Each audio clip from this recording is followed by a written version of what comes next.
How is everybody doing? Welcome to the Strategy Room. We're actually here on a Friday night, April 4th, 2025.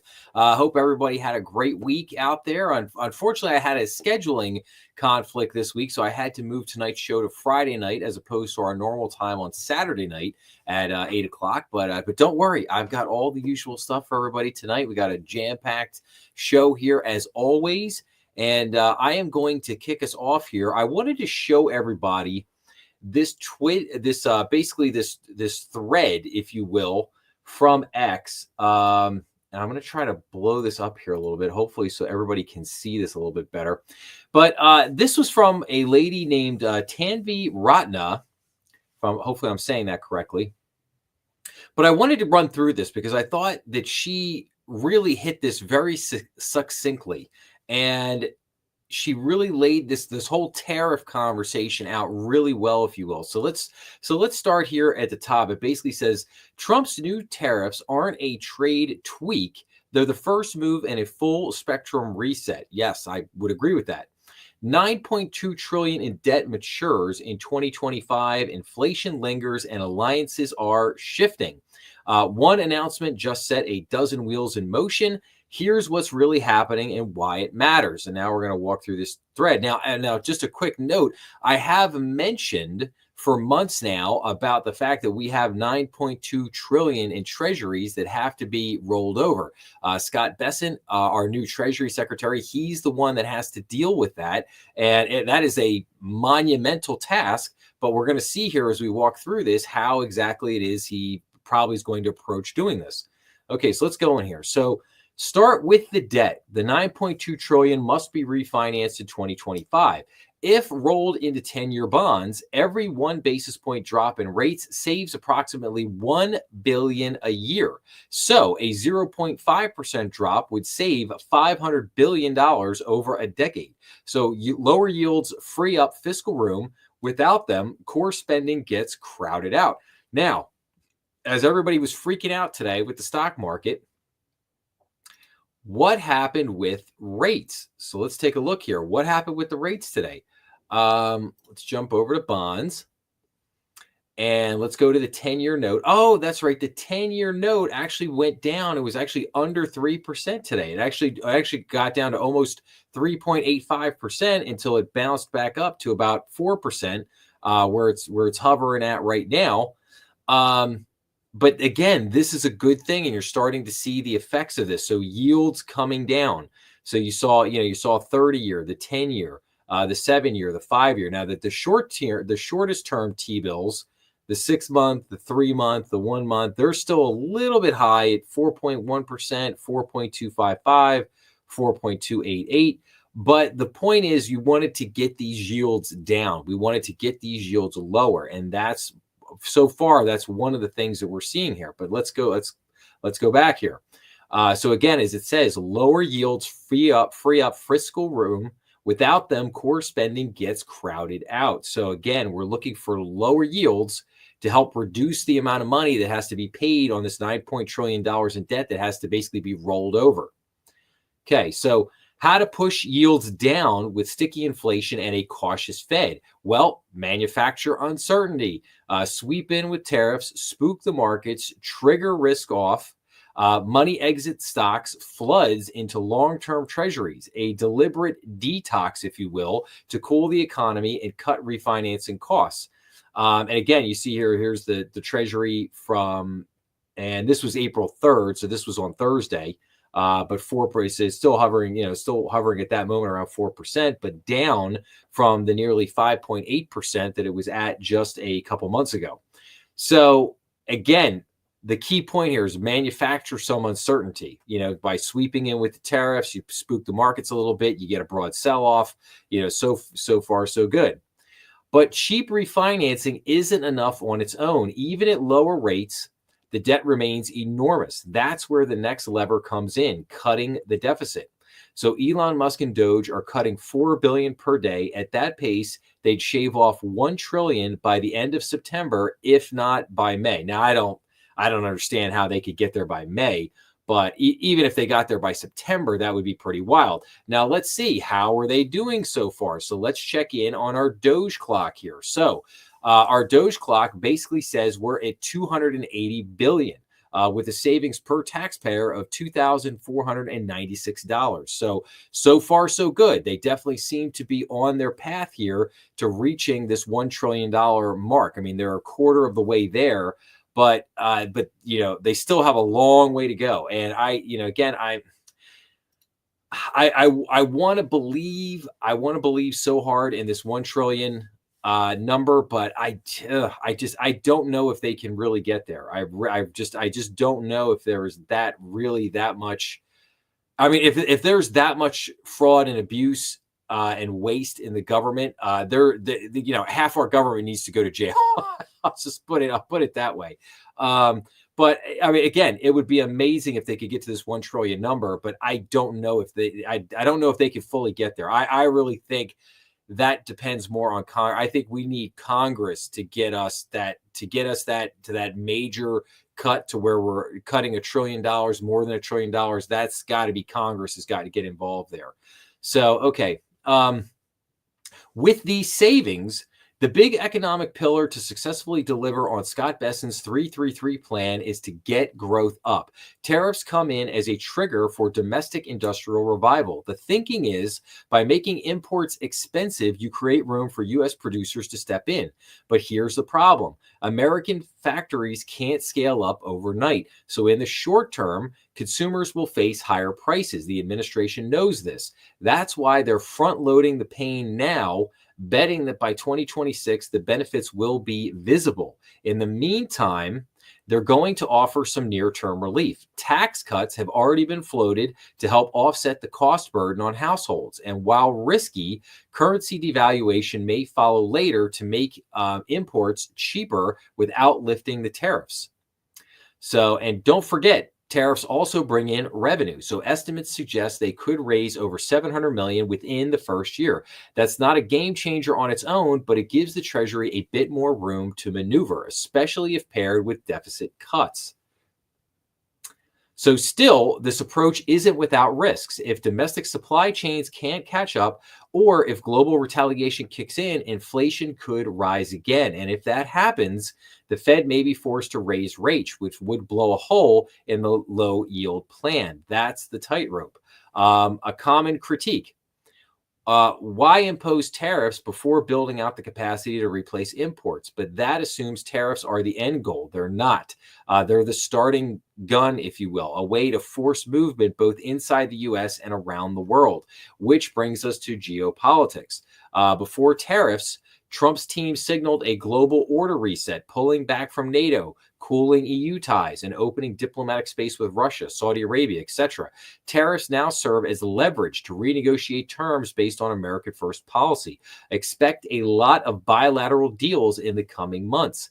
Tariffs will be lowered for countries that offer strategic concessions on trade, security, or industrial policy. Those that resist, they'll pay higher costs until they decide to come to the table. China is the focal point. Observers have long argued China isn't a poor country. It's a wealthy, high-capacity state that floods markets with exports, its currency artificially low. Tariffs could be used to force big moves like currency appreciation by China. Lines will be drawn with other allies too. Europe may be pushed to cut exposure to China or negotiate on Ukraine. India may be forced to cut tariffs and move closer to U.S. alignment.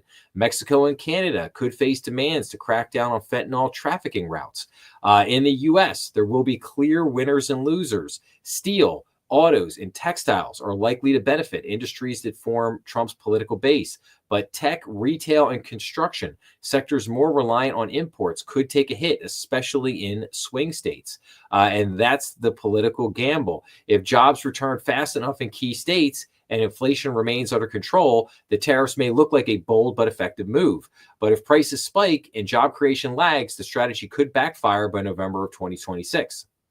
So, and then then she kind of talks about Wisconsin, and then let's see here, and then kind of like so here's this is a nice way. So here's the big picture: lower yields ease the debt wall. Spending cuts restore fiscal discipline. Tariffs jumpstart domestic growth, and geopolitics gets rewritten in America's favor. It's disruption by design with enormous stakes. If it works, it's defining success, debt under control, manufacturing reborn, global leverage restored, and Trumpism vindicated in 2026. If it fails, you will have inflation, retaliation, and lost midterms. So again, I thought, I think that really sums this up very, very nicely. So once again, just to recap this big picture here. So lower yields will ease the debt wall of the $9.2 trillion in spending that has to be refinanced. Spending cuts will restore fiscal discipline by getting us back to a balanced budget. Tariffs will jumpstart domestic growth, and geopolitics will get rewritten in America's favor. It's disruption by design with enormous stakes. If it works, its defining success will be debt under control, manufacturing reborn, global leverage restored, and Trumpism vindicated in 2026. If it fails, however, inflation, retaliation, and probably lost midterms. So again, I saw this thread, and I thought she did a great job of basically breaking down exactly what is happening here.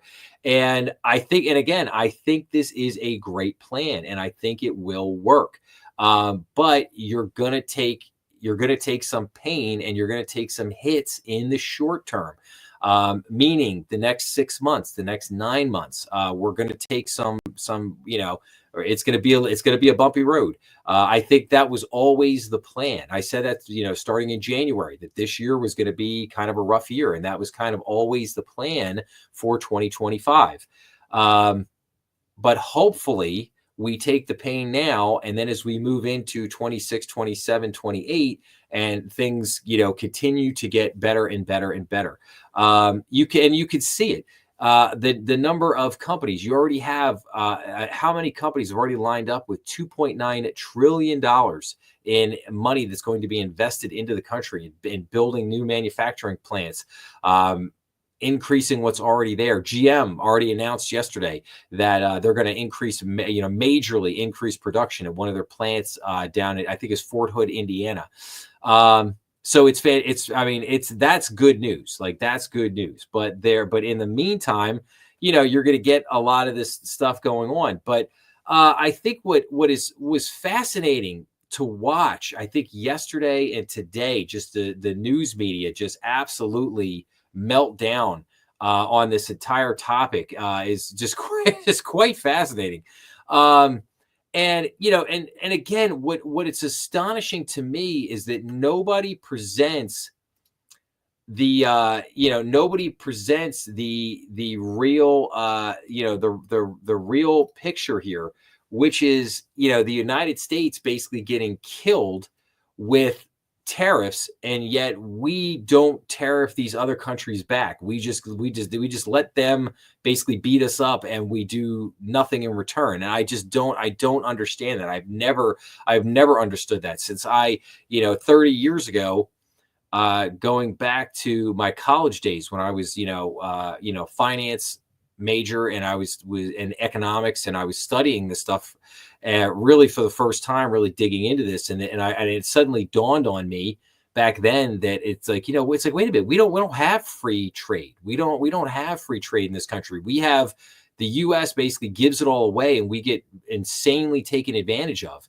And again, to say that politicians don't point this out, they do point it out. They've pointed it out for decades. One of the things I watched today was endless clips of politicians from both sides of the aisle since the 1990s, pointing out how we need to use tariffs to balance the trade deficit, and we need to stop letting other countries take advantage of us. And yet, so they recognize the problem. They see what's really going on. But yet nobody wants to address it. Nobody wants to do anything about it. And the minute that Donald Trump starts to do something about this, all of a sudden it's like, the world is ending. The world's going to end. The stock market's going to completely crash. That's the end. That's the end of it. Might as well just give up and go home. And it's just kind of wild. It's just kind of wild to see. It's like, it's like, be patient. Be patient. Give it a little bit of time. I think this is it's all going to work out. You already saw a number of world leaders today calling up, basically saying, "Hey, let's come to the table. Let's cut a deal. Let's work on something. Let's let's renegotiate this thing here." Um, and I think that the countries that do that are going to make out a whole lot better. They're going to make out a whole lot better in the long run. I think, China very foolishly today came out and basically said, "Oh, we're retaliating. We're coming right back at the U.S. We're increasing all these tariffs." I think that was the stupidest thing they could have ever done. I mean, basically they're shooting themselves in the foot, so to speak. If everybody remembers, if anybody was watching the strategy room last week, we looked at a couple of articles on China, and one of those big articles we looked at was the fact that Xi Jinping, he went to this meeting of corporate executives that they brought him in there to Beijing, and basically said, "Hey, he personally came down." And that's when I knew. That China was in big trouble, because Xi Jinping, he doesn't come down for anything. He's this guy is Lord of the universe. This guy doesn't come down for anything. He for nothing or nobody. And he personally ran down there to all of these CEOs and big executives, these major conglomerates that they had called there to Beijing.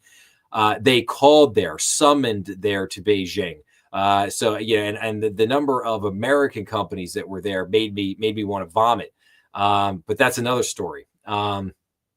But the fact that he personally came down and ran down there to meet with these executives and preach the pro globalism. Let's go globalism. Let's go. That just said right there. That told me everything I needed to know, that they're in serious trouble, because they see a major shift coming, and it is going to cripple them. It's going to cripple their economy. And remember, China is already dealing with a massive deflationary bubble. They had which was their real estate bubble, which I think might be the largest real estate bubble in the history of the world. Not in the country, the world.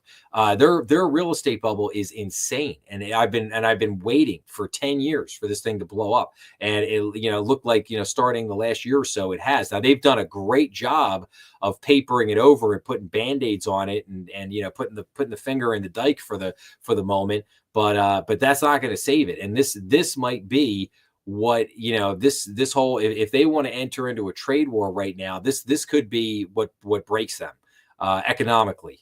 And we'll like I said, we'll see what happens there. But again, looking at our debt clock here, not too much has really changed. We're basically monitoring this every week, and still holding here at 36.6 trillion in debt. $2 trillion deficit. Not much, 122% debt to GDP. So not much change there. But let's get into some of these. Articles here, and let's jump into a couple of the economic indicators and things that we saw this week. But let's kick it off here with mortgage rates. So mortgage rates sink on tariffs, but housing costs are still near a record high. So the average rate on the popular 30-year fixed loan plunged 12 basis points to 6.63% on Thursday. For the 4 weeks ended March 30th, the typical U.S. homeowner's monthly payment hit a record high for the second week in a row, reaching $2,802. In March, there was a 10% annual jump in new listings, with active listings up roughly 28%. So the mortgage rates come down. We're now down to about 6.63%. The massive sell-off in the stock market here early Thursday sent investors fleeing into the bond market. That caused bond yields to drop. Mortgage rates loosely follow the yield on the 10-year U.S. Treasury. No, they don't loosely. They absolutely follow that. And they have been moving in a very narrow range since late February. While plenty of uncertainty remains over the finer points of Wednesday afternoon's tariff announcement, markets have heard enough to brace for impact on global trade. The drop in rates comes at a good time for the housing market, as the historically busy spring season kicks into gear, but there are several other factors working against buyers and hitting home affordability hard. So Sale prices are up 3.4% year over year, and the weekly average mortgage rate is at 6.65%, near its lowest level since December, but more than double pandemic era lows. So even with a slight drop in mortgage rates Thursday, roughly 70% of households, or 94 million, cannot afford a $400,000 home. The estimated median price of a new home is around $460,000 in 2025. According to the National Association of Home Builders, this calculation was based on income thresholds and underwriting standards. So interesting. So affordability, still a major issue out there right now, but I think that this is a good sign that you're seeing rates, back down, getting back into the mid sixes. If we could keep these treasury rates, if we can get this 10-year treasury here, if we can get this down into the threes, that would be fantastic. Because I think if you could get this mortgage rate down to 6.5%, let's see.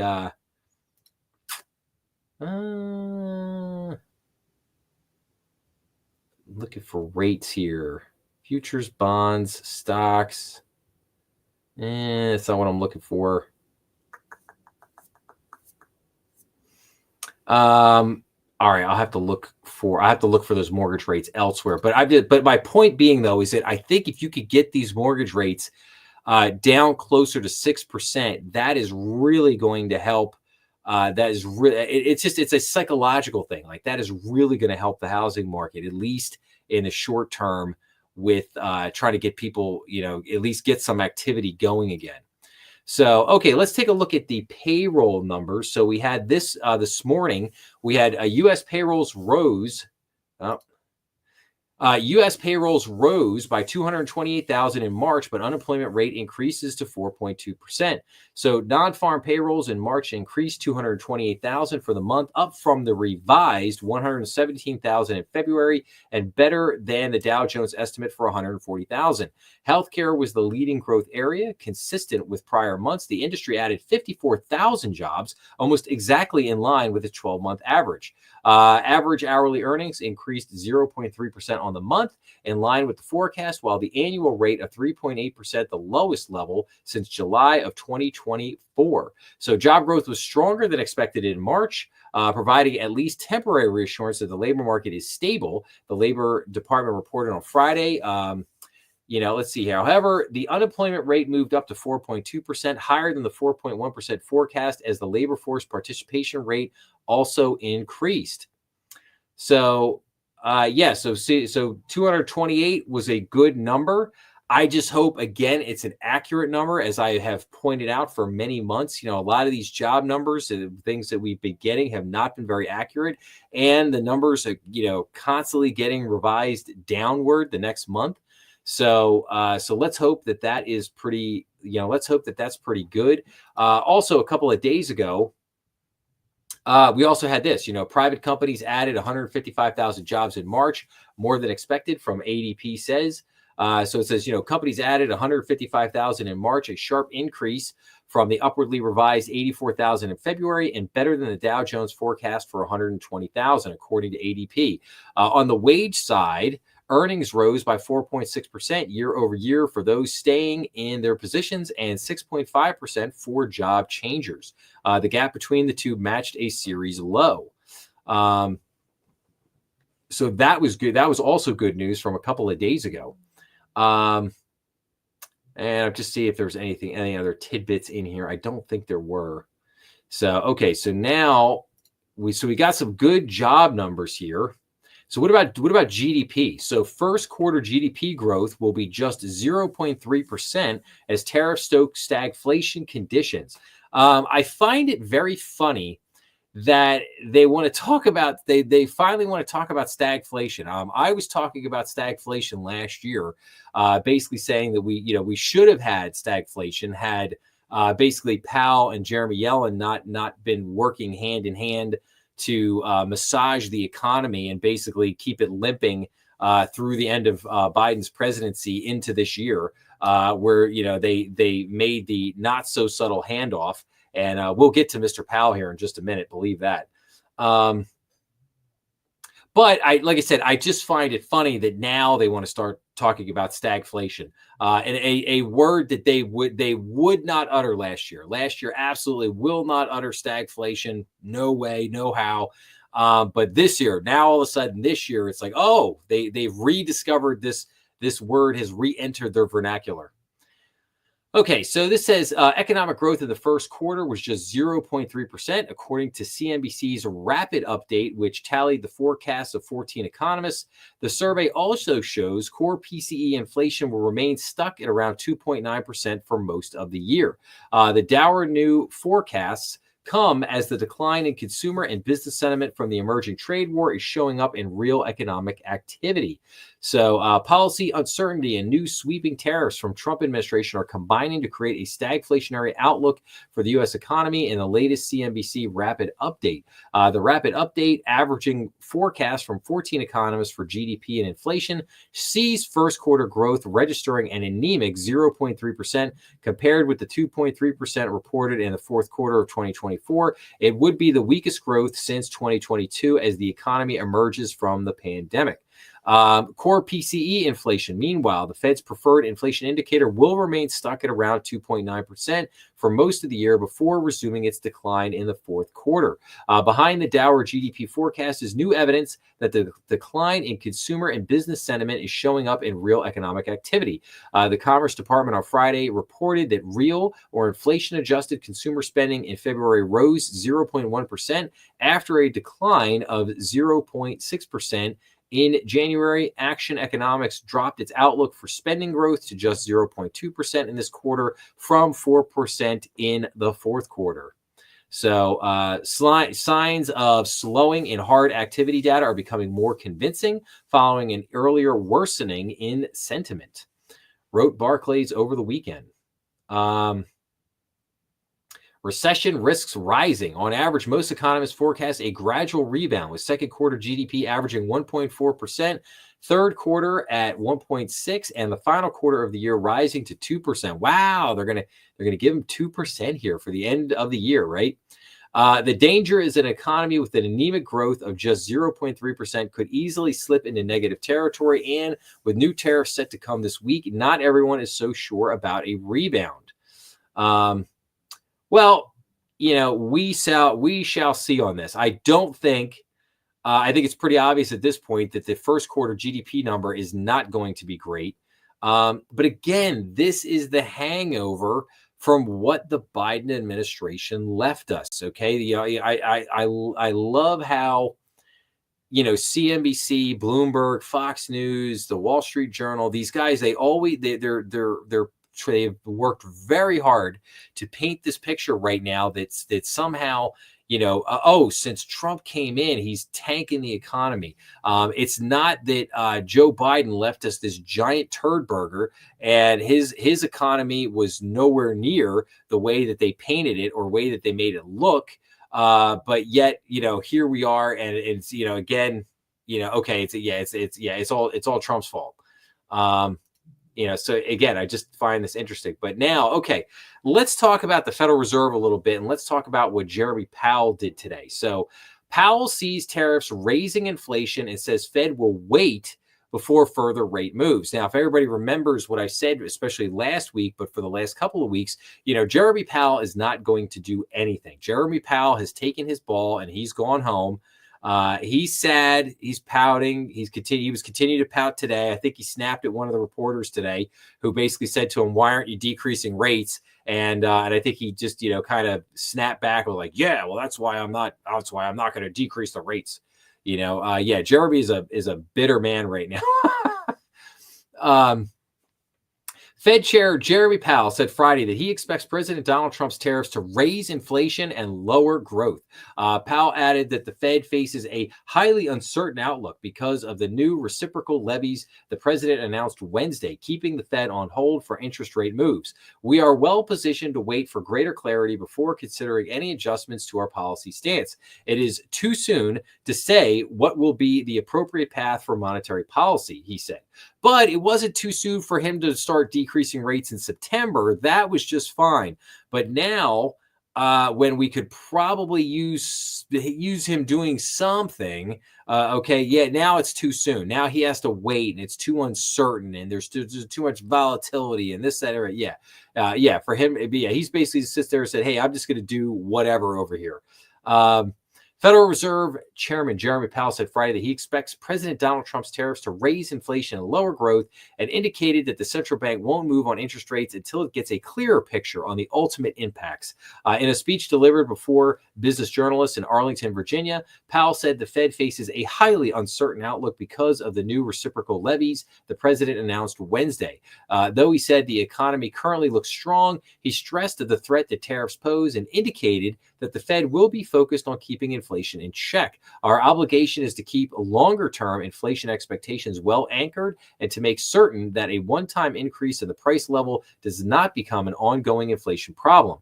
Powell said in prepared remarks, "We are well positioned to wait for greater clarity before considering any adjustments to our policy stance. It is too soon to say what will be the appropriate path for monetary policy." The remarks came shortly after Trump called on Powell to stop playing politics and cut interest rates because inflation is down.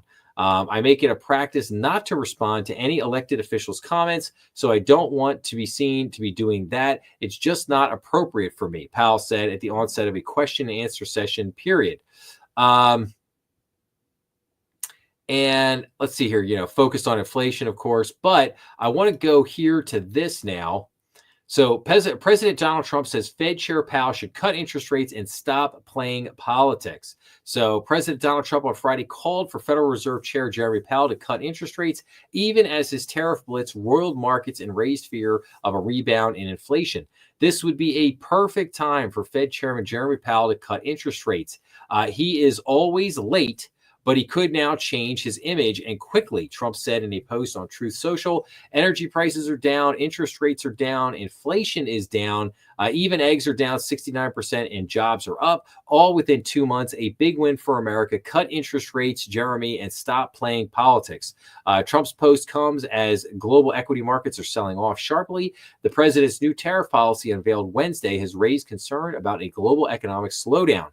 The new trade policies may also be a barrier that keeps the Federal Reserve from cutting. The central bank has paused its rate cuts in recent meetings, in part because progress on reducing inflation appeared to have plateaued. The new tariffs could lead to a widespread rise in prices, at least temporarily, that further complicates the inflation picture. So, just so everybody understands, it's perfectly okay when the Fed prints money like crazy and they cause price inflation. Okay, they cause the price of goods to go up. That's totally fine. Okay, because it's transitory. Okay, that's totally cool. Okay, but if Trump does something that may cause inflation, now there's a huge problem, and they have to back off and do nothing. Okay, so just so you understand that. So on Friday, again, Powell told the business journalists in Arlington, Virginia, that he was well positioned to wait for greater clarity. Of course he is. Now here is the interesting thing, though. I think that if you're looking at markets, if you're looking at markets, how do I want to say this? There's, in other words, there's think of it like a three-legged stool, right? So you have the inflation numbers, you got the labor market, and you've got the stock market, i.e. the overall economy. If those three things are all going down, right? If the stock market's plunging, or we've seen the stock market down here, it's definitely frazzled.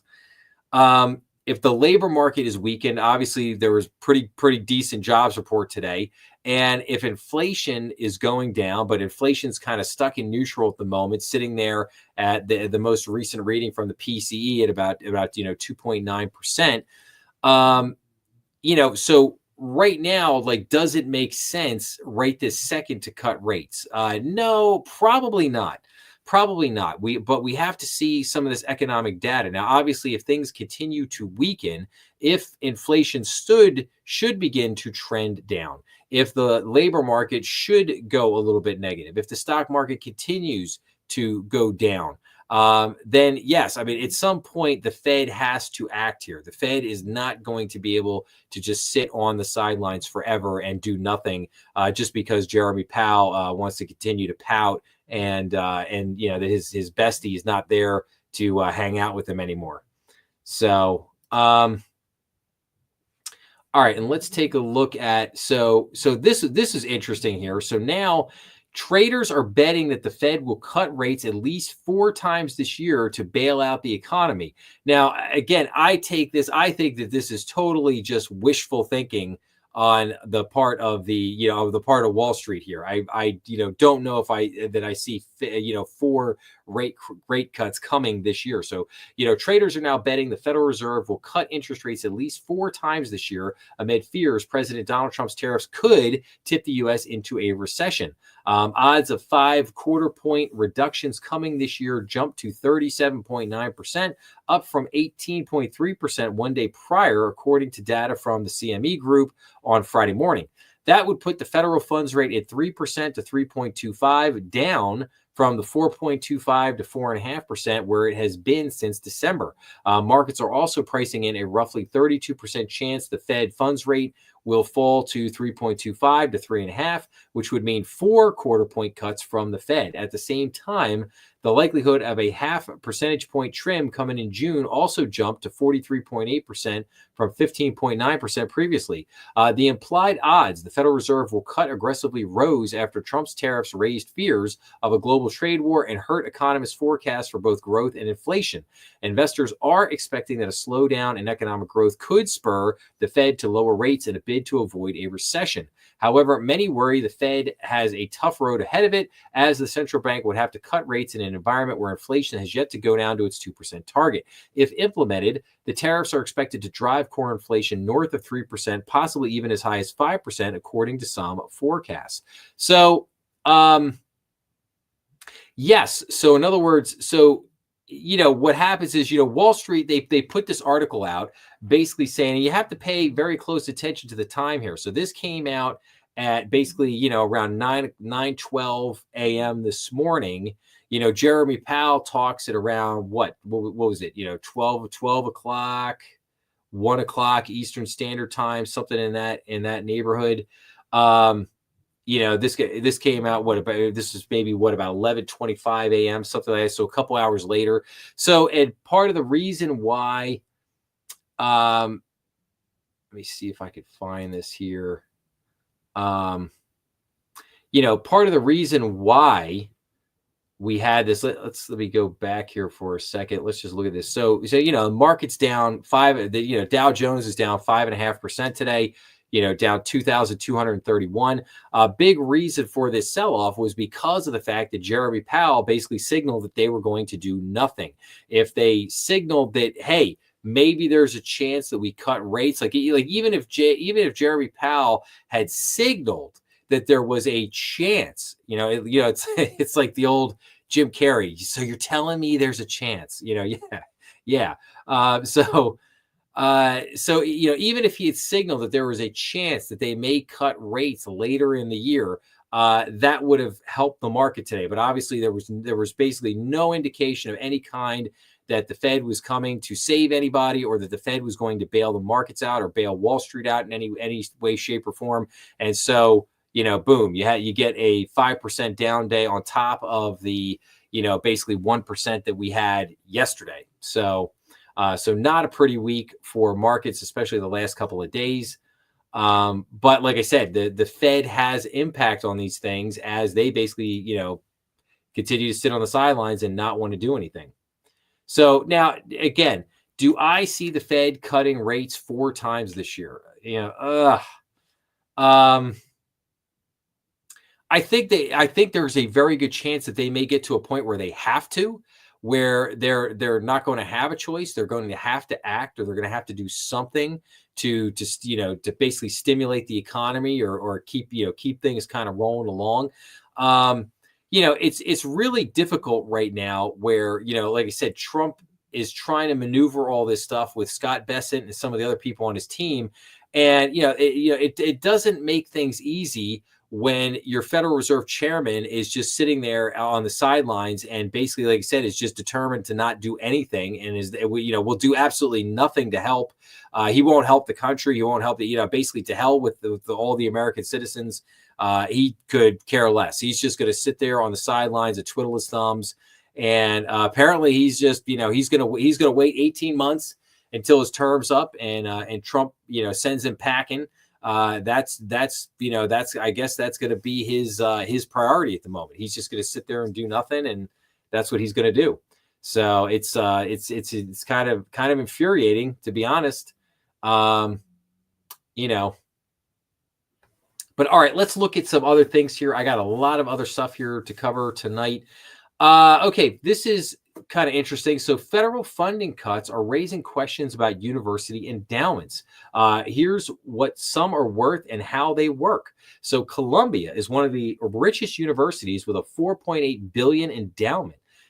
Still, using these funds to cover federal funding cuts isn't as simple as smashing a piggy bank. Academic experts and former university officials told CNBC how endowments work and why some of them are so large.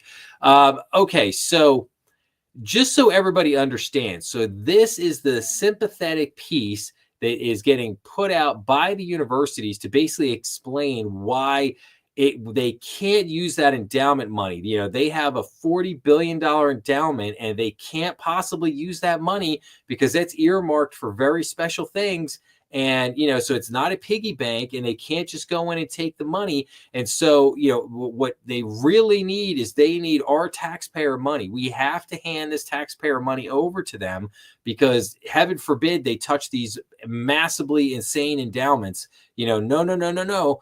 We can't keep those endowments. We can't touch that money. Heaven forbid, they should touch all that money that they have sitting there on the sidelines. But let's dig into this for a second. So in early March, the Trump administration canceled $400 million in grants and contracts to Columbia University over its handling of pro-Palestinian protests last year. The federal government sent the university a list of demands such as spending or expelling students who participated in the demonstrations. Columbia agreed to the demands. The funds are still being withheld, with the federal task force stating that Columbia's concessions represent only the first step. Dozens of medical and scientific studies at Columbia are in limbo. The Department of Health and Human Services did not reply to a request for comment. Meanwhile, the university is facing growing backlash, with several critics arguing that Columbia should use its immense endowment to cover the shortfall rather than capitulate. One such op-ed in the New York Times was accompanied by a photo of a smashed piggy bank. So why some universities are so rich? So Columbia has an endowment of $14.8 billion, the 12th largest university endowment in the U.S., according to a study by the National Association of College and University Business Officers, or NACUBO, the Asset Manager Common Fund. The study found 658 institutions had endowments totaling $873 billion. This wealth is highly concentrated, with 86% held by a fifth of surveyed universities. Sheer size isn't the only measure of Columbia's financial resources. While Columbia's endowment ranks behind those of some public universities, the Ivy League school has a much smaller student body, averaging nearly $500,000 in endowments per student. The University of Texas, on the other hand, has less than half as much per student, despite having a $47.5 billion endowment. So now here are the top universities, top 15 U.S. university endowments. So we have Harvard University leading the pack, as they always do, at $51.9 billion. University of Texas, $47.5 billion. Yale University, $41.4 billion. Stanford University, $37.6 billion. Princeton, $34.1 billion. The MIT, $24.6 billion. University of Pennsylvania, $22.3 billion. Texas A&M, $20.4 billion. University of Michigan, $19.2 billion. University of California, $19.1 billion. University of Notre Dame, $17.9 billion. Columbia University, $14.8 billion. Northwestern University, $14.2 billion. The Johns Hopkins University, $13.1 billion. And Washington University in St. Louis, $12 billion. But endowments, especially wealthier institutions, also have a substantial portion of illiquid assets. In the case of Columbia's endowment, while global equities make up the largest allocation at 31%, private equity and real assets represent 26% and 12% respectively. Fixed income and cash make up only 2% and 1% respectively, and the remaining 28% is allocated to absolute return strategy funds, which include hedge funds and a portion of which is also illiquid, according to audit documents. Well, I've got news for you. They could sell out of all of that stuff. They are not tied into all that stuff forever. It's a portfolio. It's a portfolio. They can make adjustments to the portfolio. You could go to a cash position. You could sell out of some of these things. They don't need that much money. If they're sitting on $14 billion and you need $400 million, and you already have 2%, 1% in cash sitting there, which is actually a pretty small percentage in cash for a portfolio of that size. But okay, so you sell 2% of this over here. You got more than enough money to handle all your problems. Education historian Bruce Kimball credits much of the wealth concentrations to universities' willingness to invest in riskier assets. Traditionally, university endowments were invested very conservatively. When Harvard shifted its allocation to 60% equities and 40% bonds in 1951, it was considered a bold move. In the 1970s, Ford Foundation guided a few wealthy universities away from dividend-paying stocks to growth stocks. Universities that didn't want to assume the risk fell behind, said Kimball. In the 1990s, Yale University started investing in alternative assets like hedge funds and natural resources. This Yale model proved lucrative, but only universities with large endowments could afford to take on the risk and due diligence that come with alternative investments, according to Kimball. And you could see that, again, most of this money is from this chart is basically concentrated in the northeastern part of the United States. There's some here in the Midwest. Only basically Stanford out here in California. And then it goes into, why endowments aren't piggy banks. You can't go into all of them. There are other threats to college finances. Yada. I think the bottom line for these universities is they're going to have to accept the fact that we cannot afford to just give them tons. It's the University of Pennsylvania gets literally almost $1 trillion in research funding every year from the U.S. government. It's like $900 billion they get every single year.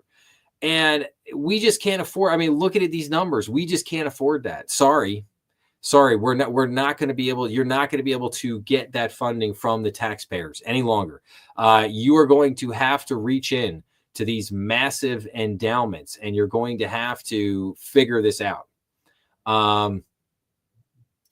You're going to have to reach in, and you're going to have to start using your own money to fund some of these things. Okay. And the way I look at it is like, this is what that money's for. This is what you've been doing with. This is what you've been saving all this money for all this time. You've been saving it for a rainy day. Well, the rainy day has arrived, and it's time for you guys to pony up and use your own money. There are, what does it say here? There are 600 and, what does it say here? So the study found that 658 institutions had endowments totaling $873 billion. So there are a little over 3,000 college universities in the United States. And I would suggest that there are universities out there that truly need the money. They truly need this help from the federal government, from state governments. Fine. That's fine.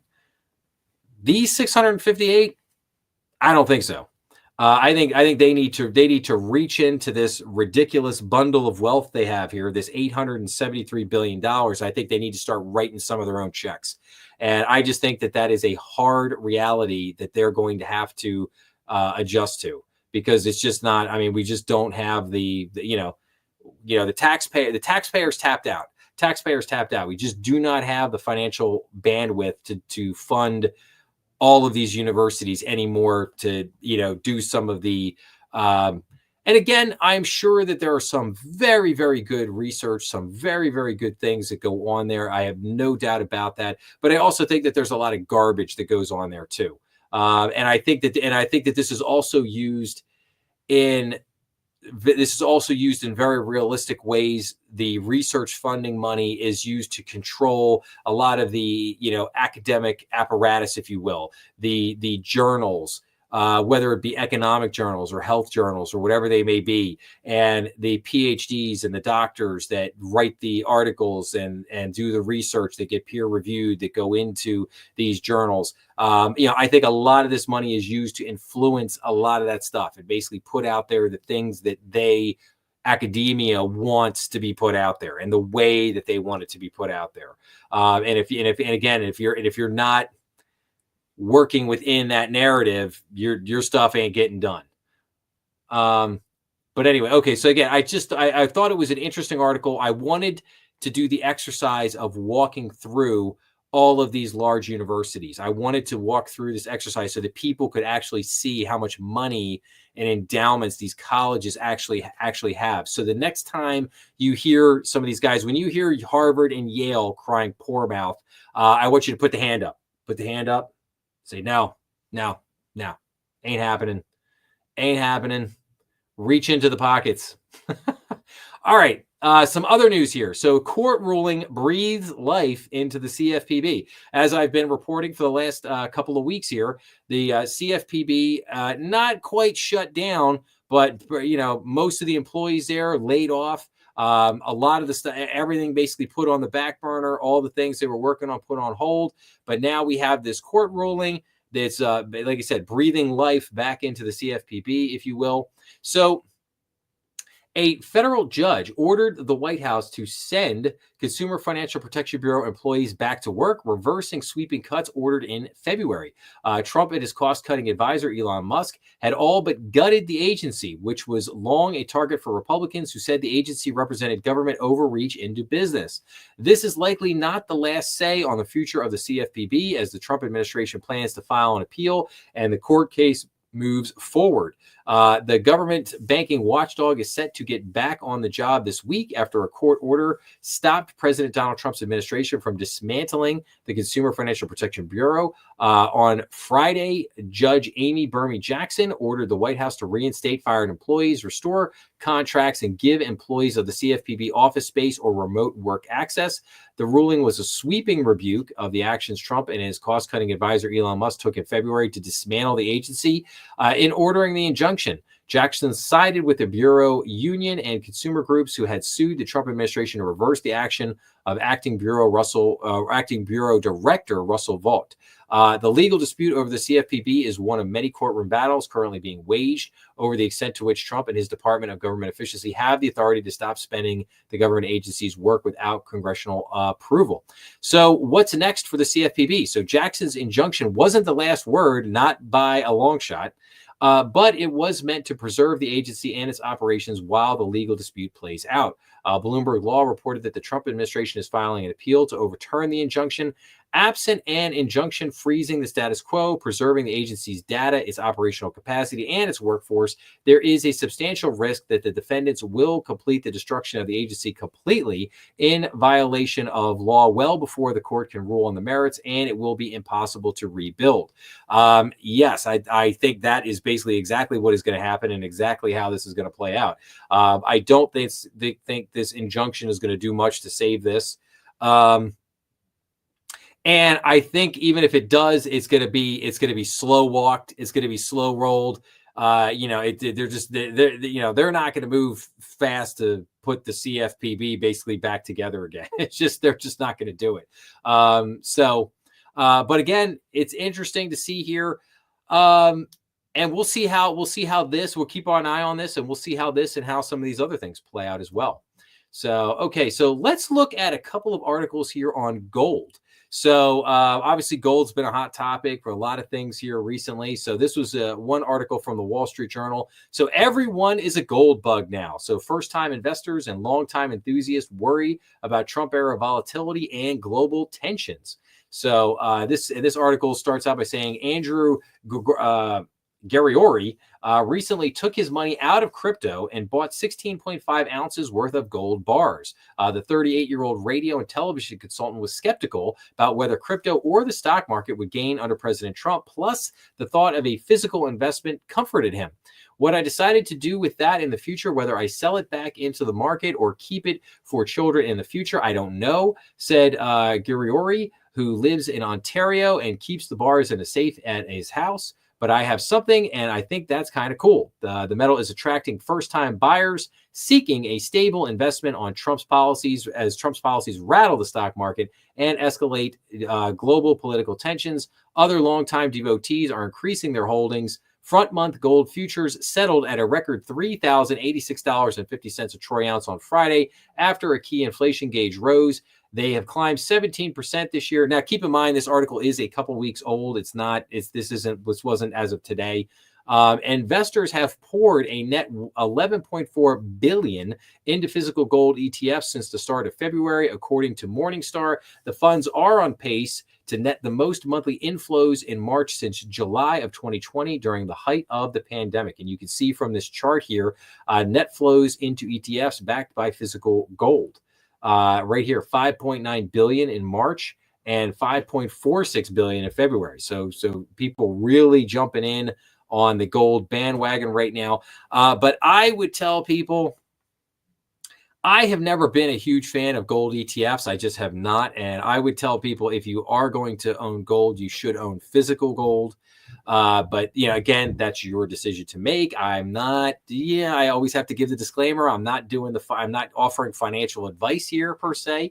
I talk about all this stuff. I love talking about it, but again, that's just my take. I think that if you're going to try it, if you're going to own it, own the physical stuff, and then give some consideration to how are you going to secure it. Are you gonna keep it in a keep it at the bank in a safe deposit box? You're gonna keep it as safe in your house? You're gonna store it somewhere else? You got to keep that stuff in mind when you're thinking about investing in gold and even silver for that matter. So. Okay, now here's an article from Monday, and this was why gold has surged 20% this year and keeps hitting record highs. So gold prices hit another record high on Monday to cap off a quarter in which it gained 20%.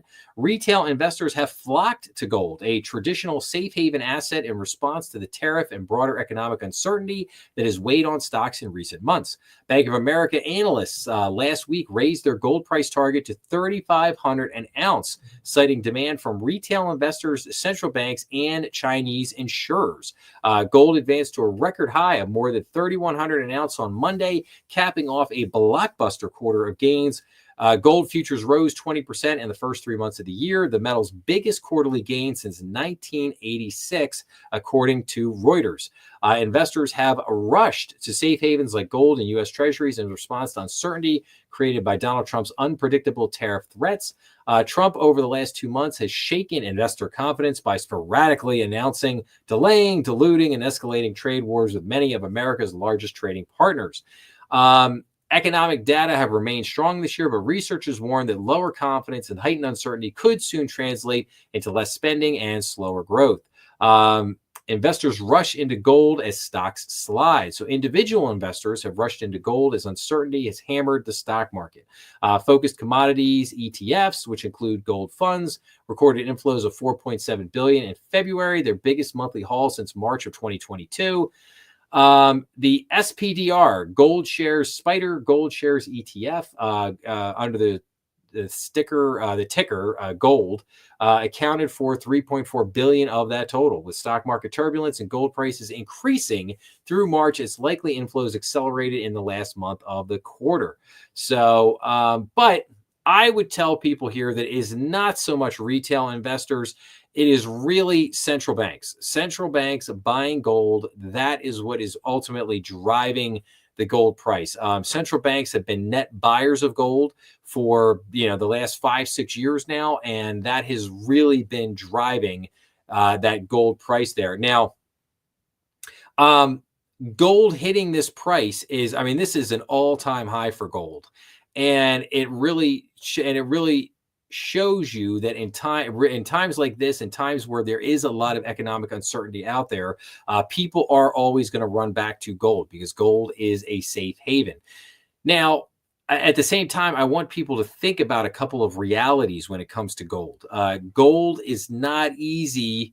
You could buy gold, but first you got to know where to buy gold. Okay. And then secondly, if you could get your hands on the gold, okay, then where do you sell it? How do you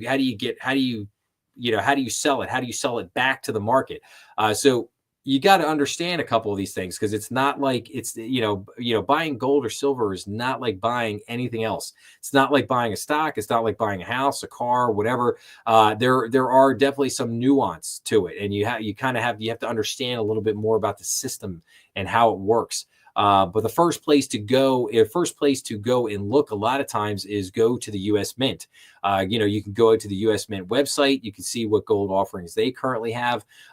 If not there, you could go to USA Gold is a great company that's been out there for a long time. You could go, again, there's all kinds of. You're going to see all kinds of gold companies out there. I would tell people to be very, very, very cautious about the gold company you use. I would not trust any gold company that hasn't been around for 20, 30 years. I think USA Gold's been around for 35 or 40 years, something like that. I honestly, you're going to see there's a lot of companies out there in the market that are just pure startups that are just hitting the market at the moment, trying to take advantage of people. So I would just be very cautious out there when you're looking at this stuff. If you are interested in doing it, do it the right way. Like I said, start at the mint, go to the usmint.org.com. See, you know what? Tell you what, guys, let's do this. Let's do this real quick here. Let's go to US Mint. Let's see here. US Mint gold coins. Let's do this. Let's pull this up here. So, okay, here you go. So here's the US Mint.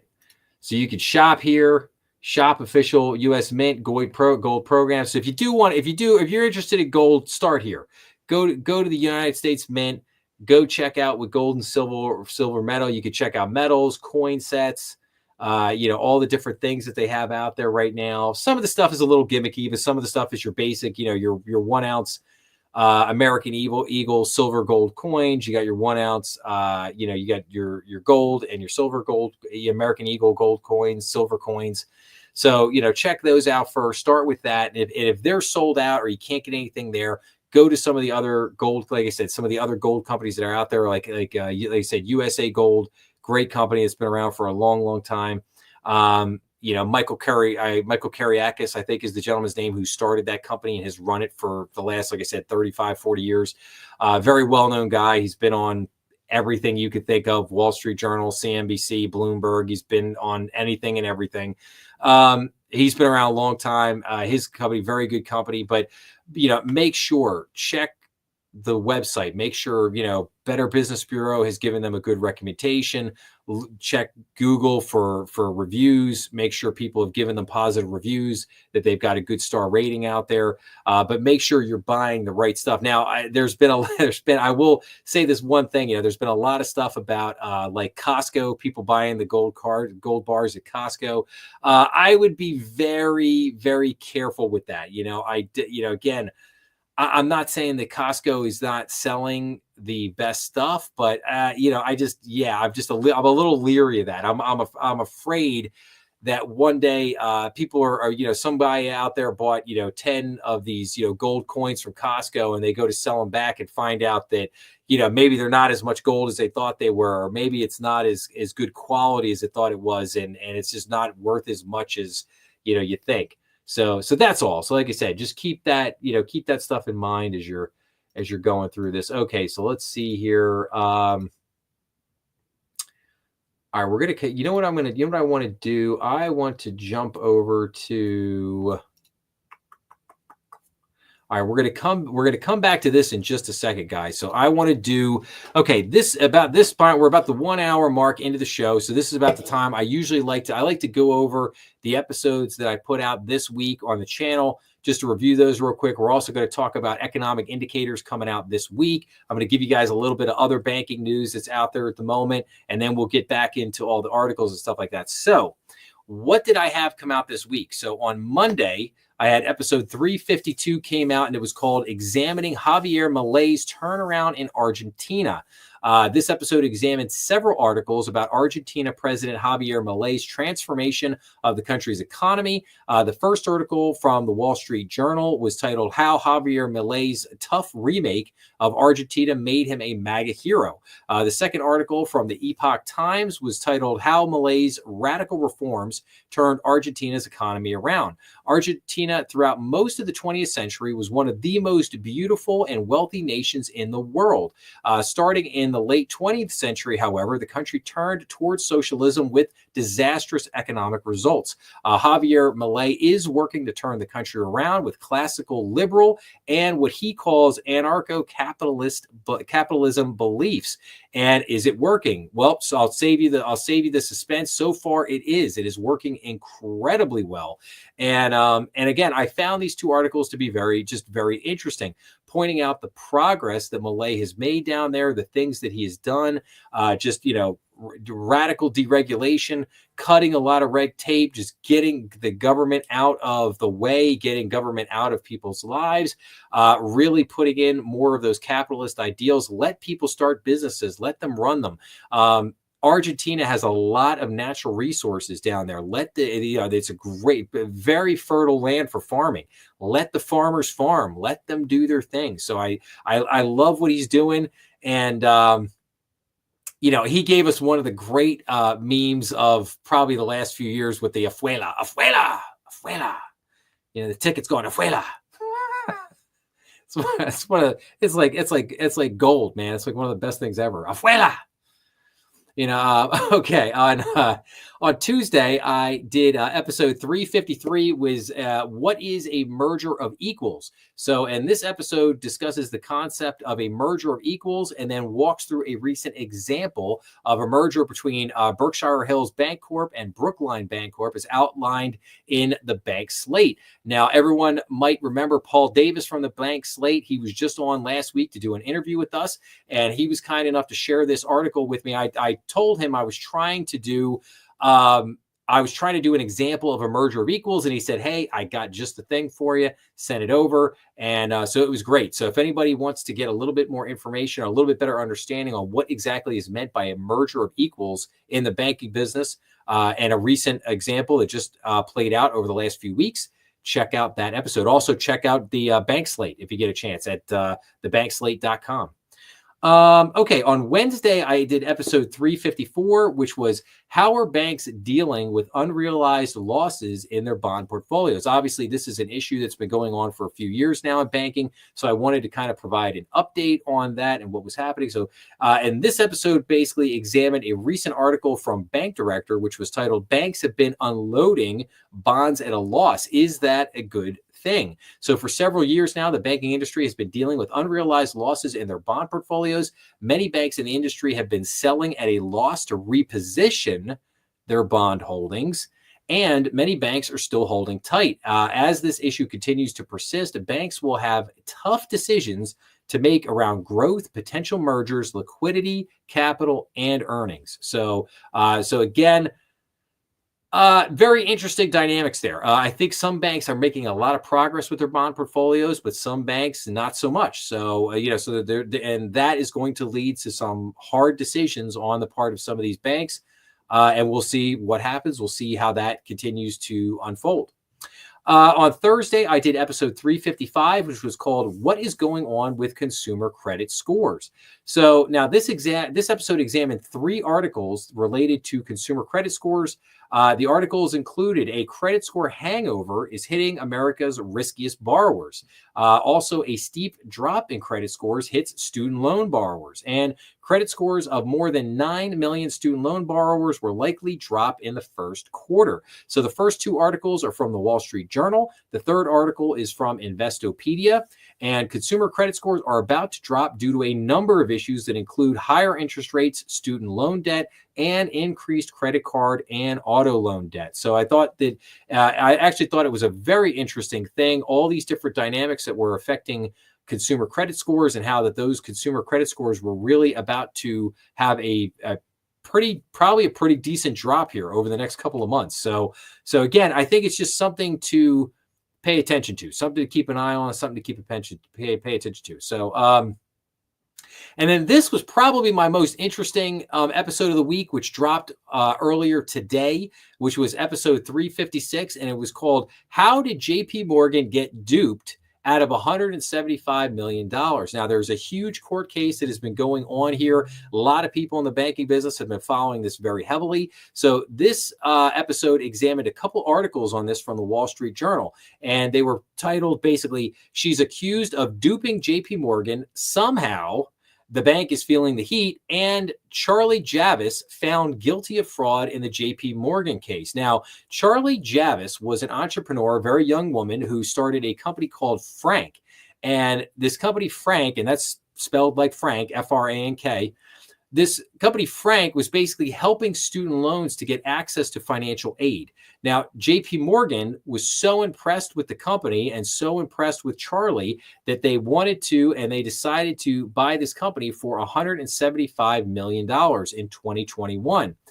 Shortly after the purchase, however, JP Morgan figured out that they had been duped. And as the case was decided in court, what are we to make of this entire fiasco, basically? Because one of the interesting things that came out in court was that JP Morgan, their entire due diligence process turned out to be a pathetic joke, basically. I mean, they just didn't look at anything. They didn't. So she had a list of customers, right? And she took this list and she went to, I think it was the CFO. Maybe it wasn't the CFO. Maybe it was another senior executive. But she went to one of the main executives at the company and basically said, "I need you to manipulate this list. And I need you to make it look like I've got 4 million customers instead of 330,000 customers." The executive basically said, "No way. I'm not doing that. Forget it." So she went to the company's accountant and basically paid the accountant $18,000, which I thought was kind of funny. I'm like, wow, 18 grand, that's it, man. Like she got 175 million. You decided to commit fraud and put yourself on the stand for 18 grand. It's just like, man, that's pretty cheap. I thought that was kind of funny. But anyway, so this accountant, he creates what's called a synthetic file, where he manipulates this data and he sends it out there. And then when he was called on the stand to testify in court, he basically shredded the people at JP Morgan because he was like, yeah, it was like totally fake. I totally faked it. He goes, if they would have just bothered to actually take a simple review of the file that I sent them, they would have known that it was all fake within 5 minutes just by looking at it. So, so he kind of shredded them at the fact that they, were basically completely incompetent for not being able to look at this and figure it out. Now, so again, there was just a lot of interesting things in this case in terms of how it unfolded, a lot of arrows, being slung back and forth from both sides. But at the end of the day, Charlie Javis, this young lady, she was found guilty of fraud. She's going to go to jail for quite a long time, and her career is, as far as trying to be an entrepreneur, trying to do things in the finance industry, I mean, are pretty much shot. And but again, this is a huge black eye, at least for the moment, for JP Morgan, because I mean, Jamie Dimon himself really wanted this transaction. He pumped this girl up. He, was all about her. He personally met with her. I think did like an interview with her, pumped this up on CNBC in one of the interviews he did. So, he didn't do any favors by the way that he kind of pumped this whole situation up. So that's why I found this so interesting. I didn't want to report on it until they had come to the conclusion in the court, though. Once the court case was decided, they found her guilty. That's when I basically said, okay, now's a good time to bring this story out and report on it and talk about it a little bit, now that we know what the outcome is. So, but like I said, if you're interested in hearing a little bit more in depth about that whole situation, you could check that episode out. So, and just for anybody new watching who doesn't know, I generally put out an episode every day, Monday through Friday. Episodes are generally very short. They're usually about 10 to 15 minutes in length. Occasionally, I get an episode that runs about 20 minutes, depending on the topic of what I'm covering. But what I like to do is I like to cover a lot of topics that I can't cover here in the live stream because they just require a little bit more in depth. They need a good, 10, 15 minutes to kind of flesh the whole story out, which I don't really have the time to give it in the, in the live stream here. I'm trying to give everybody a lot of news, try to give everybody a lot of information and just kind of keep things rolling along. But in the individual episodes, I like to focus on a particular subject and really delve into that subject for a few minutes. So, but again, I also like to keep it short so that people can kind of consume that content, whatever you're doing. If you're driving to and from work, you're in the gym, whatever, you're on a lunch break, whatever you may be doing. So again, they're pretty short, pretty easy to digest. So, but okay. So those were the episodes for the week. So now, what are some of the economic indicators coming out this week? So on Monday, April 7th, we got consumer credit. On Tuesday, April 8th, we get the 3-year Treasury note auction. We have the API weekly crude oil stock. On Wednesday, April 9th, we've got the 10-year Treasury note auction. And we also get FOMC meeting minutes. On Thursday, April 10th, we get the continuing jobless claims. We get CPI. We get initial jobless claims. We get the 30-year bond auction. And then we get the federal budget balance. And then finally, on Friday, April 11th, we get PPI, we get Michigan consumer sentiment, and we get the U.S. Baker Hughes total rig count. So a lot of really good economic activity coming out this week. We're going to get a lot of inflation data with the CPI and the PPI. We're also going to get the Michigan consumer sentiment, and we're going to get a little bit of labor data with continuing jobless claims and initial jobless claims. So a lot of big stuff. Obviously, big things coming out on Thursday and Friday. And then the big thing on Wednesday will be the FOMC meeting minutes that will be coming out. So, okay, now let me just read you guys off some of the news here. What do we got here? Let's skip that for a second. Let's skip this one for a second. Let's see here. Okay, let's see here. Okay, so there are a number of bills right now in the House and the Senate that are getting marked up right now. So the House Financial Services Committee on Wednesday voted to advance what's called the 1071, the repeal to protect small business lending act, which is HR 976. That's the House Small Business Committee Chairman Roger Williams. Bill to repeal Section 1071 of the Dodd-Frank Act and halt the CFPB's data collection and reporting rule for small business loans. Be a good thing, something we're hoping for. The Promoting New Bank Formation Act, HR 478, basically the subcommittee on financial institutions chair Andy Barr's bill, redirecting regulators to address excessive regulatory burdens hindering the formation of de novo community banks. Now, I've talked about this one a lot in the past, really hoping that this comes out because we need a lot more de novo banks in the banking business. And then the Anti-CBDC Surveillance State Act, HR 1919. House Majority Whip Tom Emmers, this is his bill to bar the Federal Reserve from issuing a U.S. central bank digital currency to consumers. Again, love that one and hope that comes to fruition. Okay, what else here? So agencies release a cybersecurity advisory on something called fast flux activities. So the Cybersecurity and Infrastructure Security Agency, the National Security Agency, the NSA, and the FBI, along with agencies from Australia and New Zealand, warned organizations of the ongoing threat of what they call fast flux-enabled malicious activities.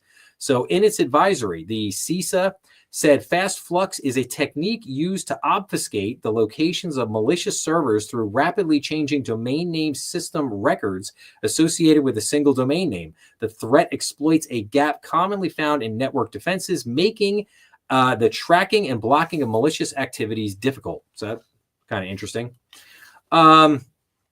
Okay, here's another act that has popped back up. The Securing and Enabling Commerce Using Remote and Electronic, otherwise known as the Secure Notarization Act, HR 1777.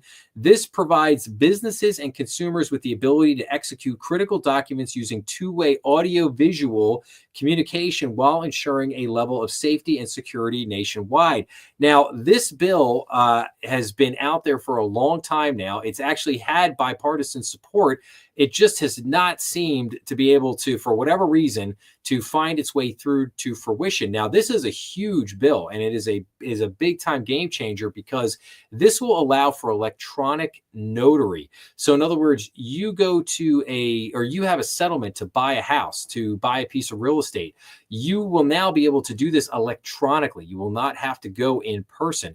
If you are getting a loan from a bank, and that loan has to be notarized, you won't have to go in person anymore. You can now use an electronic notary to notarize documents. It has further implications for banks from a legal perspective because banks basically retain all of their original signed loan documents. So they have to. So part of the reason why banks have to have vaults is because they have to store all of this paper documentation from thousands of customers. And part of this act would basically say that if you have a digital copy, that the court would have to accept that digital copy as an original document, and that's huge because right now, you need in law courts, you need what's called precedent. You have to have precedent. In other words, you have to have court cases that established a ruling, established a precedent that you can refer back to, and that's what the judges use a lot of times to make and render a lot of the decisions that they make. And part of the problem with the documents is that there's not a ton of precedent out there for using digital copies of loan documents and accepting the digital copy as an original document. And so a lot of times, so bankers have been very cautious to basically say, no, we're keeping those original loan documents because if I ever have to go to court, I got to show up with my originals. Otherwise, if I don't have the originals, the judge is going to throw the case out. And so a lot of people, that's one of the kind of nuances about a lot of stuff that people don't understand. But this case would be a huge game changer because basically what it would do is it would make it law. So in other words, you wouldn't need a precedent because it's now a law. You have to accept it. If a bank walked in with a digital copy, the judge would be forced to accept that digital copy as if it were an original. So that in and of itself will make a tremendous impact on just a lot of stuff that gets done on a daily basis with how documents are signed and used by banks. So this is a big this one, like I said, it's called the Secure Notarization Act, HR 1777. This is a big one, and I really do hope that it finds its way through because, like I said, it does have bipartisan support. Nobody's against it. Okay. Obviously, this is Community Bank Month for banks, so a lot of banks out there, raising the pom-poms of community banks, which I love to do here on the channel. So and then it just noted community banks provide more than 60% of small business loans and over 80% of the banking industry's agricultural loans nationwide. Net satisfaction among small business borrowers is highest at community banks, far outpacing online lenders and large banks. And community banks are the only physical banking presence in 1 in 3 U.S. counties. So that's awesome. It's great. Farm debt at ag banks climbed in 2024, the Kansas City Fed. So farm debt at agricultural banks grew considerably in 2024 with delinquency rates rising from historic lows. So a lot of farm debt out there right now. Small businesses, again, most satisfied with community banks as per the Fed's, the annual Fed small business credit survey. So 70% of community bank loan applicants were satisfied with their experience compared with 66% at credit unions, 59% at large banks, and 50% at finance companies, and 28% at online lenders. I'm going to have to do an episode on this because I think this is a huge thing. So community banks have a 70% satisfaction rate with small business owners, yet online lenders are only at 28%.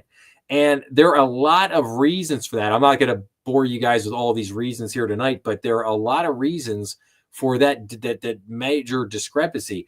A lot of people love what the online lenders are doing. Like, and when I say online lenders, I mean like Blue Deck, OnVine, Cabbage, even Amazon, PayPal. Any of these lenders that you could go online, fill out an application, load up some financials, and boom, within a couple hours to a day, 24 hours, you basically have your loan decision. They either approve you or decline you. And if you do get approved, you could get your money probably within like 48 hours. But that's where it kind of ends. After that, that nice streamlined experience they give you up front is great. People love it. Fast response, get approved real quick, get your money real fast. So that part of it's great. It's the back end of the experience that it completely falls apart. And like I said, I will do an episode on that. I'm going to cover the recent results from the small business credit survey in another episode. So we'll definitely get into all that. So, all right. So I talked about this one already. Okay. House panel taking up bill to establish stablecoin regulatory framework. The House Financial Services Committee markup, lawmakers are set to take up legislation to establish a federal supervisory framework for stablecoins and their issuers. So the Stablecoin Transparency and Accountability for a Better Ledger Economy Stable Act of 2025. You got to love these acronyms. The Act of 2025, H.R. Bill 2392, was introduced by House Financial Services Committee Chairman French Hill and House Digital Assets, Financial Technology, and Artificial Intelligence Subcommittee Chairman Brian Steele last week. The committee last acted on stablecoin legislation in July of 2023. So the markup of the Stable Act follows the Senate Banking Committee's recent passage of its own stablecoin bill, the Genius Act, by a bipartisan vote of 18-6, with changes addressing some of the ICBA's key issues. ICBA offers an issue brief for community bankers. Hint, hint, I might be going over that in an episode this week, so might want to check that out. But so I want to dig into this all a little more. What's going on with this stablecoin regulation? What are maybe some of the good things about it? Maybe some of the not so good things about it. But like I said, more to come on that. The OCC withdraws from interagency climate risk guidance for large banks. So the OCC withdrew its participation in an ICBA-opposed interagency principles for climate-related financial risk management from financial institutions with $100 billion or more in total consolidated assets. So in a statement, acting controller of the currency, Rodney Hood, said the principles are overly burdensome and duplicative, citing existing agency guidance for banks to maintain a sound risk management framework. I could not agree more. CFPB says it will not prioritize enforcement of the small dollar rule. So the CFPB said it would not prioritize enforcement or supervision related to its final rule on small dollar lending. The CFPB said it will instead keep its enforcement and supervision resources focused on pressing threats to consumers and is considering a proposed rule to narrow the scope of the rule. So yes, love that. FinCEN reviewing OMB control number. It's great. Personal income and spending was up in February. Consumer sentiment index continues to decline in March. Okay, what else we got here? FDIC says banks may engage in crypto activities. This was other big news for the week. So the FDIC released guidance permitting FDIC-regulated banks to engage in crypto activities. The new guidance withdrew the previously issued financial institutions letter dated 16 of 2022 that required banks to notify the FDIC prior to engaging in crypto activities. So definitely more information to come on that, but that is a very, very interesting development from the FDIC. Okay, the ICBA applauds agencies for proposing to rescind the CRA rule. So ICBA applauded the federal banking agencies for announcing plans to rescind their final rule reforming the Community Reinvestment Act, citing its disproportionate implementation cost for community banks. The federal banking regulators announced that in light of pending litigation, they intend to issue a proposal to rescind the CRA final rule issued in October of 2023 and reinstate the CRA framework that existed prior to that rule. Absolutely, again, fantastic news. Just you can't take all the winning right now. It is just really good stuff. So, okay, so the SEC is ending their defense of climate-related disclosure rule. Fantastic. The Treasury says all CFDI programs are legally required. So again, there was this fight over the CDFI programs that came out over the last couple of weeks. Those will probably stay as they should. So I don't think anything will happen there. And then I think that's about it for right now. So that's kind of it right there on some of the banking news front.